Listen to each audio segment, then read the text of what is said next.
If you love comic books, you've always wanted to see your favorite characters brought to life in other forms of media, be it animation, live action, or video games. But no other form of media can give you that feeling of being that hero like video games can. Through the years, Marvel and DC have released all sorts of video games, and to be honest, many of them have been touch and go. I mean, if you go through the libraries of the big two, you'd see so many games that honestly were average. Some of them were enjoyable, but for the most part, they were bang average. The bar isn't that high. DC has practically owned the scene, specifically with the Arkham video game series. Marvel has had some great games. I would even go as far to call them iconic games like Ultimate Alliance, Spider-Man Shattered Dimensions, Spider-Man 2, and the very underrated Deadpool game. But I felt they never really did enough to grab a foothold in the gaming industry. But with the release of Insomniac's Spider-Man in 2018, there has been kind of a Marvel renaissance when it comes to video games. Today we are going to break down why Marvel is finally finding its footing in the AAA space.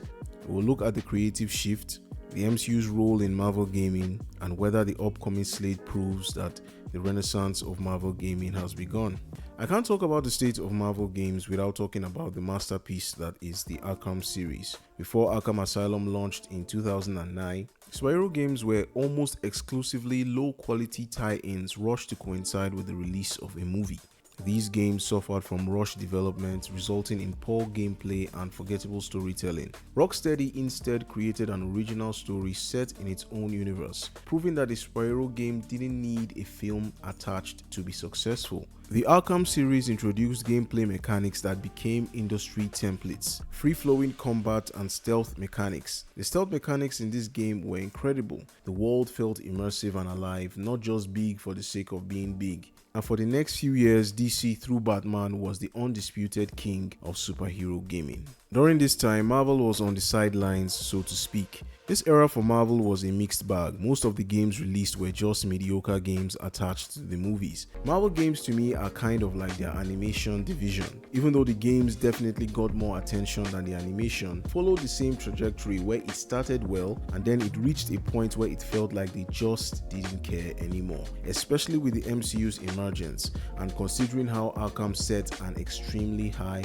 bar. The storytelling, the gameplay, the graphics, and having the ultimate Batman and Joker in Kevin Conroy and Mark Hamill, Marvel just couldn't compete, or to be more precise, refused to compete. What Marvel did instead was release a whole bunch of MCU related video games that really didn't go anywhere, to be honest. Now I'm not going to lie, some of them were enjoyable. I had fun with the first Iron Man game and the gameplay for Captain America was decent, but many of the games were just marketing tools to promote the movies. This leads me to what I believe may be the foundation for this resurgence in Marvel games, and that is the MCU.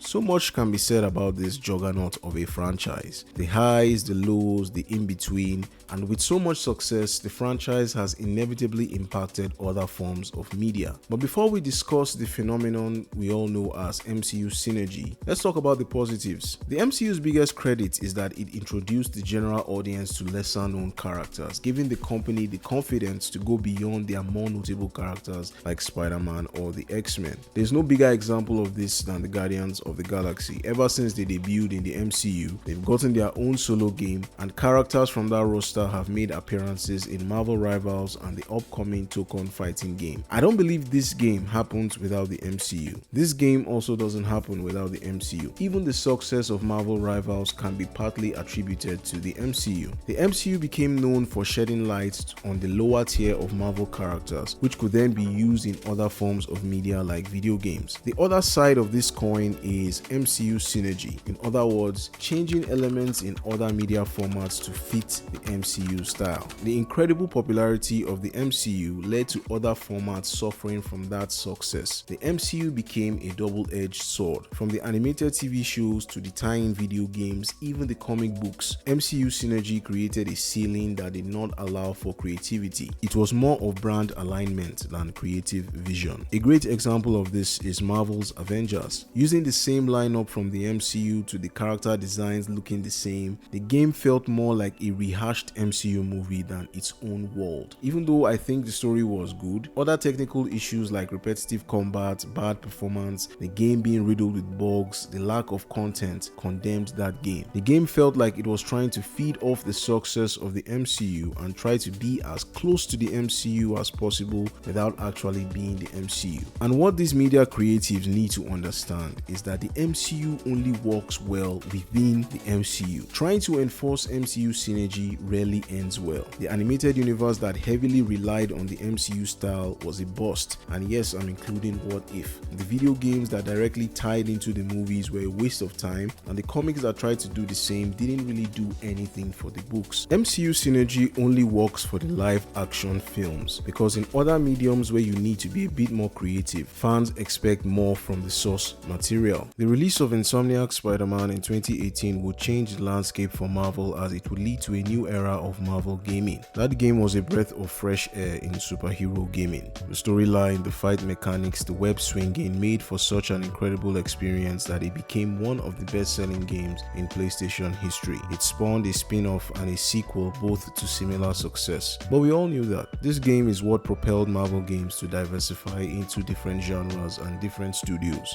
Marvel gaming is in such a place that I honestly couldn't see it being at least some years ago, and at least with other characters in their library. Their upcoming slate could really solidify the next era of Marvel gaming, and I want to talk about their upcoming games and what I would personally want to see in these games. Let's start with Blade. Blade, one of Marvel's more exciting characters. Blade was the character who, thanks to Wesley Snipes' portrayal, became a household name and was able to start the era of Marvel movies, and is a character that many comic book fans get excited to see. The Blade game was announced in December 2023 with a teaser accompanying the game's announcement. The game is being developed by Arcane Studios, the studio responsible for the Dishonored series. Now, what do I expect from this game? The same thing I expect from Blade, a cool dude slashing vampires. I think this game is one that the gameplay has to be great. The repetitive nature of Avengers could cripple this game if the gameplay is trash. The boss fights, the different levels of vampires you could fight, they need to get creative with this one, like as creative as Sunset Overdrive.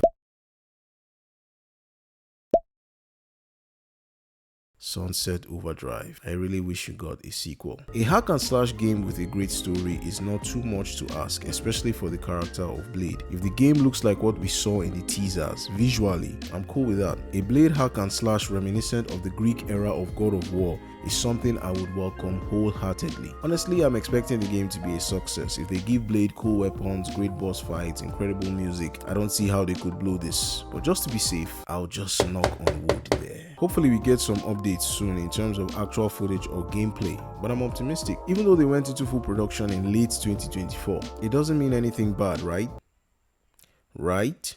Next we have Iron Man. Now, Iron Man clearly has become an A-list character thanks to the MCU and Robert Downey Jr. The character has been pushed further into the spotlight and has become more prominent in Marvel media. He has appeared in Marvel Rivals, Marvel's Avengers, and Marvel Cosmic Invasion. He will also appear in the upcoming Marvel Token fighting game. The Iron Man video game was announced in 2022 by EA Motive, the studio behind the Dead Space remake and Battlefield 6. Now, I'm a bit scared with this game because we haven't gotten any updates for this game, not even a teaser trailer, nothing. And the fact that EA has already cancelled the Black Panther game that was in development is sus. Again, let's just knock on wood there. What do I expect from an Iron Man game? First of all, I think the flight mechanics have to be excellent. I don't think there are many people that would want to play an Iron Man game with shitty flight mechanics. I feel that freedom to fly around in the game has to be a priority. The Arkham series wouldn't be the games that they are if Batman couldn't zip around or glide around. In Arkham Knight, you could even drive the Batmobile. Spider-Man wouldn't be what it is if the web swinging was trash. So an Iron Man game needs to have great flight mechanics. I don't see how an Iron Man game could succeed without it. Like damn near perfect flight mechanics. Generally, I also expect them to do a good job with this one as well. Hopefully the story is engaging enough, because it's not enough to have great flight mechanics and great graphics. The story should make you want to play the game. Obviously, we also need different armor to appear in the game, be it from comics or the MCU.